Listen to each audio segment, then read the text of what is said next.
दोस्तों, अदानी ग्रुप की बात करें तो यहाँ पे बहुत सारी अपडेट निकल के आ रही है, जिनको हम एक एक करके डिस्कस करने जा रहे हैं। अब आप देख ही सकते हो कि अदानी ग्रुप जो इस समय इंडिया का एक बहुत बड़ा घराना है और बहुत सारी कंपनी पब्लिक लिस्टेड है इस समय। तो यहाँ पे अदानी ग्रुप अपने अंबुजा सीमेंट और एसीसी सीमेंट का जो लोन है उसको रीफाइनेंस करने की तैयारी कर रहे हैं, क्योंकि कर्ज देख सकते हो काफ़ी इंटरेस्ट ज़्यादा है उसका। तो अब इसके रीफाइनेंस के माध्यम से उस कर्ज को कम किया जाएगा और फ्रेश वापस कर्ज होगा, तो आने वाले समय आसानी से बिजनेस को आगे बढ़ा पाएंगे। तो अंबुजा और एसीसी का इन्होंने अधिग्रहण किया था और अब आप देख सकते हो कि काफ़ी बड़ा शानदार फैसला किया है। इसके अलावा कंपनी आने वाले समय अपने बिजनेस में बहुत ज़बरदस्त निवेश करने जा रहे हैं। करीब 2 लाख करोड़ रुपीज़ का निवेश होगा हर साल। इसके अलावा इस समय आप देख सकते हो कि कंपनी को जो फ़ायदा हो रहा है वो है पावर सेक्टर से। तो अदानी पावर इस समय काफ़ी बेहतर कर रहा है। इसके पीछे की वजह को जानेंगे, ब्रोकेज हाउस के बुली से समझेंगे और जो गैस का बिज़नेस है अदानी टोटल गैस को फ़ायदा हो सकता है, तो इसके पीछे की वजह को भी जानेंगे। लेकिन फ्रेंड्स, उससे पहले अगर आप पहली बार हमारे चैनल पे आए तो चैनल को सब्सक्राइब कर दीजिए, एक बेल आइकॉन दबा दीजिए ताकि जब भी नया वीडियो बने पहला नोटिफिकेशन आपको मिले। वीडियो पसंद आए तो लाइक से जरूर कीजिए। चलो फ्रेंड्स, वीडियो स्टार्ट करते हैं। मैं हूँ आपका दोस्त एसबी दवे और हमारे अपने चैनल ऑनलाइन कमाई में आपका बहुत बहुत स्वागत है। तो यहाँ पे देख कि अदानी ग्रुप यहाँ पे बातचीत कर रहा है कंपनियों से, फाइनेंस कंपनियों से कि 3.5 बिलियन डॉलर का अंबुजा और एसीसी सीमेंट का जो लोन है उस लोन को लेकर रिफाइनेंस करना चाहते हैं।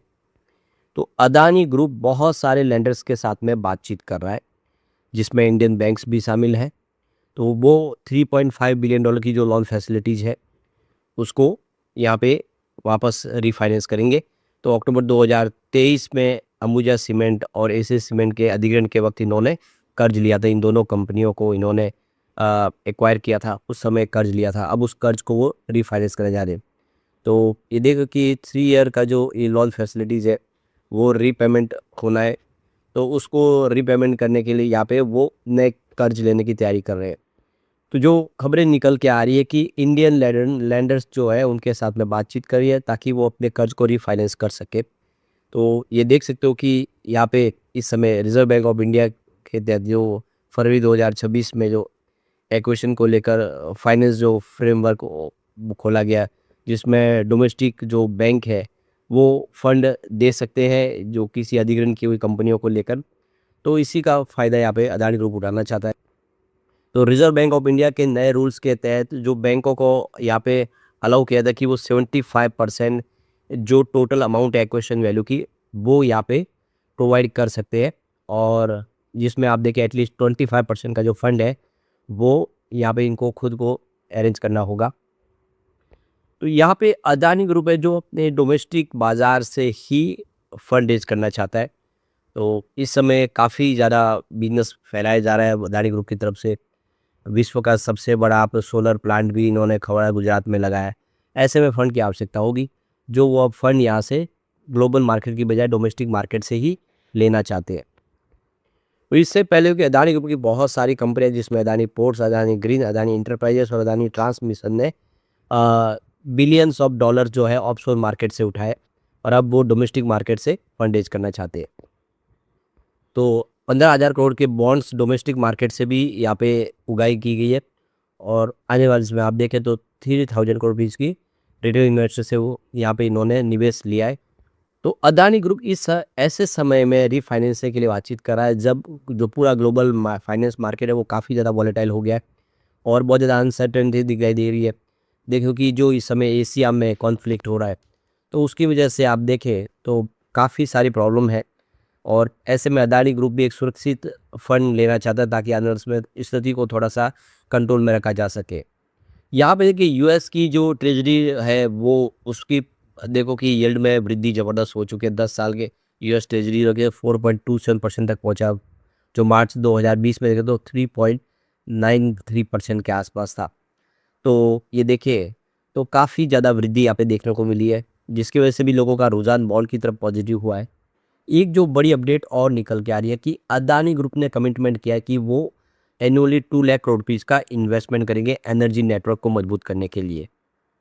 तो देख सकते हो कि रिन्यूएबल एनर्जी सेक्टर ऐसा सेक्टर है जिसमें बहुत सारी प्रचुर संभावना, गवर्नमेंट का सपोर्ट मिल रहा है।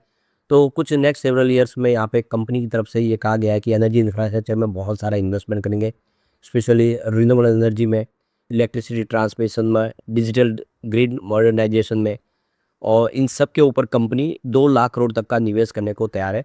तो काफ़ी सारा इन्वेस्टमेंट आने वाला है। तो अदानी ग्रुप यहाँ पे जो अपना इन्वेस्टमेंट है वो कई सेक्टर में, जैसे कि सोलर, विंड जनरेशन में, smart grid connectivity, power distribution में, इन सब में खर्च करेगी। पावर सेक्टर में भारी भरकम निवेश होने वाला है।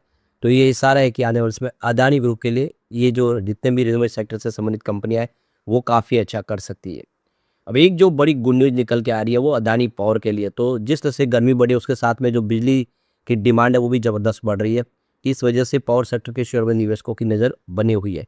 तो ब्रोकरेज फर्म जेएम फाइनेंस ने इस सेक्टर पर एक रिपोर्ट जारी की है जिसमें उन्होंने कुछ कंपनियों को चुना है जो इस स्थिति के हिसाब से ज़्यादा फ़ायदा उठा सकती है। तो इस समय जेएम फाइनेंशियल के हिसाब से 2 कंपनियों को बड़ा फ़ायदा हो सकता है और वो है अदानी पावर और टाटा पावर। तो इस समय जो इलेक्ट्रिसिटी कंजम्पशन बढ़ रहा है, ये दोनों कंपनियां जो डिस्ट्रीब्यूशन का अच्छा खासा काम कर रही है, इन दोनों को ज़बरदस्त फ़ायदा हो सकता है। तो क्लियर है कि देख सकते हो कि ये जो गर्मी का सीज़न है अदानी पावर के लिए फ़ायदेमंद सौदा साबित हो सकता है। यहाँ पे ब्रोकरेज फर्म का कहना है कि 10 मार्च 2026 को सुबह के समय बिजली की डिमांड 238 गीगावाट के आसपास है, जो पिछले साल के बराबर थी। लेकिन शाम 7 बजे ये 224.6 गीगावाट के पास पहुंच गई, जो 7% ज़्यादा है पिछले साल के मुकाबले। इससे साफ है कि शाम के समय बिजली की मांग तेज़ी से बढ़ रही है और सप्लाई पे दबाव बन रहा है। ब्रोकरेज फर्म का अनुमान है कि ज़्यादा मांग ज़्यादा और सप्लाई कम होती है तो कीमतें बढ़ती है, जिसका फ़ायदा इन कंपनियों के स्टॉक को होने का अनुमान है। यानी प्राइस बढ़ेगी तो डेफिनेटली इन कंपनियों को फ़ायदा होगा, वो अपनी प्राइस भी बढ़ा सकते हैं अगर ज़्यादा करके सप्लाई कम होगी और डिमांड ज़्यादा होगी तो। कुल मिला के ये बहुत अच्छी गुड न्यूज़ है पावर सेक्टर के लिए, अदानी पावर और टाटा पावर के लिए। दूसरी तरफ देखो इस समय जो आप समझ सकते हो कि ईरान और इजराइल अमेरिका का जो युद्ध चल रहा है उसका फ़ायदा गैस संबंधित कंपनियों को हो रहा है, यानी अदानी टोटल गैस को इसका पूरा फ़ायदा मिल रहा है। तो ये देख सकते हो कि इस समय जो सरकार की तरफ से 9 मार्च 2026 को प्राकृतिक गैस आपूर्ति आदेश 2026 जारी किया है। इस कदम ने घरों के लिए पीएनजी और परिवहन के लिए सीएनजी को प्राथमिकता सेक्टर के तहत रखा गया है। यानी जो सप्लाई पहले घरों को पहुंचाई जाएगी, जो कमर्शियल की सप्लाई रोकी गई है। तो इस समय देख सकते हो कि जिस तरह से डिमांड जो है काफ़ी ज़्यादा बढ़ रही है और शॉर्टेज हो गई है सिलेंडर की। तो क्योंकि जो एशिया में जो तनाव चला जिसकी वजह से जो होर्मुज मार्ग है वहाँ पे इस समय एलएनजी की आपूर्ति नहीं हो पा रही है। तो ये वजह भी है कि इससे गैस की जो कंपनियां उनको फ़ायदा होगा क्योंकि प्राइस बढ़ेगी। अदानी टोटल गैस की बात करें तो इसका जो कारोबार है वो लगातार बढ़ रहा है। सीएनजी का वॉल्यूम दर साल के हिसाब से 17% की वृद्धि दिखा रहा है और Q3 में 2025-26 में 9 महीनों में 18% की वृद्धि देखने को मिली है। पीएनजी वॉल्यूम में भी 3% की वृद्धि हुई है और 9 महीनों में 7% की वृद्धि देखने को मिली है। और एटीजीएल ने तिमाही में मैं देख लूँ कि 18 नए सीएनजी स्टेशन को भी जोड़ा है, जिससे कुल 680 की संख्या हो गई है। और इसने अपनी पाइपलाइन नेटवर्क को भी 8100 किलोमीटर तक विस्तारित कर दिया है। कंपनी ने Q3 2025 के में लगभग 35,000 नए पीएनजी कनेक्शन भी जोड़े। 9 महीनों में लगभग 88,000 इन्होंने जोड़े। घरेलू उपभोक्ताओं के आधार पर करीब 10.5 लाख घरों को ये बिजली अपना गैस सप्लाई कर रही है। तो ये इसके लिए बहुत अच्छी स्थिति है टोटल गैस के लिए, जिस तरह से ये माहौल बना हुआ है। तो अदानी पावर हो, अदानी टोटल गैस हो या दूसरे अदानी इंटरप्राइजेस पोर्ट, सारे अच्छे करते हुए दिखाई दे सकते हैं लॉन्ग टर्म में। लेकिन फ्रेंड्स, कोई भी इन्वेस्टमेंट करने से पहले अपने फाइनेंशियल एडवाइजर से एडवाइस ले ले या अपना खुद का रिसर्च करें, क्योंकि मैंने वीडियो आपके एजुकेशनल पर्पज़ के लिए ही बनाया। वीडियो पसंद आए तो लाइक से जरूर कीजिए और चैनल को सब्सक्राइब कर दीजिए। Thank you friends.